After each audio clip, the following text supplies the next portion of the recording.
ഭാരതരി നിങ്ങളുടെ ഞാൻ പറഞ്ഞില്ലേ 24-23 രൂപയ്ക്ക് കൊടുത്തിരുന്ന അരിയാണ് നമ്മൾ 29 രൂപയ്ക്ക് മലയാളി വാങ്ങാൻ നിർബന്ധിതമാകുന്നത്.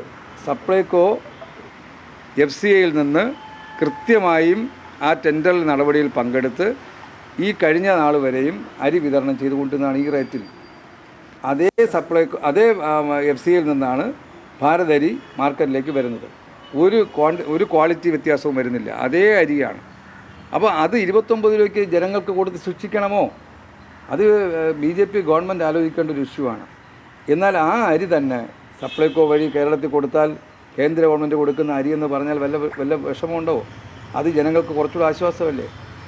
അപ്പോൾ ഭാരതരി യഥാർത്ഥത്തിൽ കേരളത്തിന് പ്രയോജനകരമാവുന്ന ഒരവസ്ഥയല്ല. കൊടുക്കുന്ന രീതി ഇപ്പോൾ അവർ അറിയിക്കുന്നതനുസരിച്ച് ഓരോ ജംഗ്ഷനുകളിൽ ലോറിയിൽ കൊണ്ടുവന്ന് വിൽക്കും, അതും മൊബൈൽ നമ്പർ അടിസ്ഥാനമാക്കി.